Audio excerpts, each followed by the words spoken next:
of the Cz52 pistol in 7.62 by 25. Now, this pistol was created by the brothers Jan and Jaroslav Kratochvil.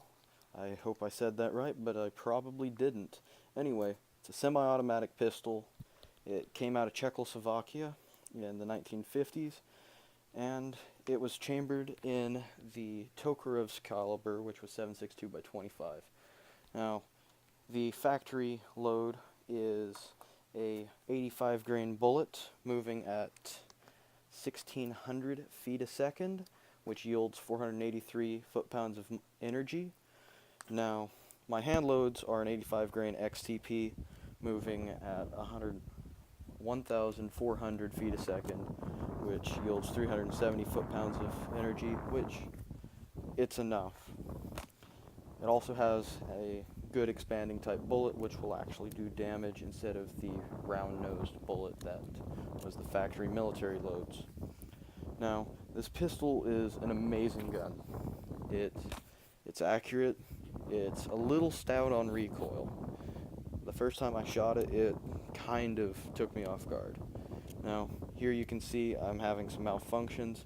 That's because that XTP actually has straight walls, or they're not as, it's fairly straight on the sides of the bullet, so it actually engages the rifling, and so I have to seat them really low, and that yields another problem where they won't feed properly. So if you hand load for this, you have two options. You can either get bullets that are closer to the factory round nose bullets and are actually meant for semi-auto pistols and not .32 caliber revolvers, or you can probably ream the rifling out at the base of the chamber and fix this problem.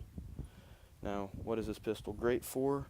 It is great for pretty much just being a throw-around gun.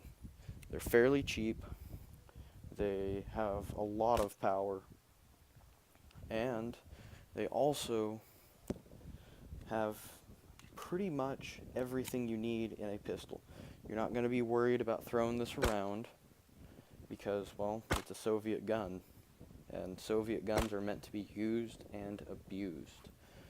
You also won't have to worry about finding your brass because normally you can pick up surplus military brass, however it is corrosive primed, and with the military ammunition, I mean, if you're just plinking or shooting or you don't really care about bullet performance, then that's probably what you'd go for. Also, with my hand loads, they were a little on the light side, and at 1400 feet a second, they wouldn't always cycle the gun. They were right at that edge. So if I were to hand load for it again, I would probably put them back up to 1600 feet a second. Now, my experience with this gun is it kicks a little harder than any other semi-auto I've ever shot. It's not a mushy recoil like you would expect from a 45, and it's not like a 9mm where you have the fairly stout recoil that's sharp, but not a lot of it. This has a lot of that hand jump, where it feels like it wants to jump out of your hand, and the trigger on it leaves a lot to be desired. It's not a bad trigger, but it is a Soviet era trigger, so that's what you get.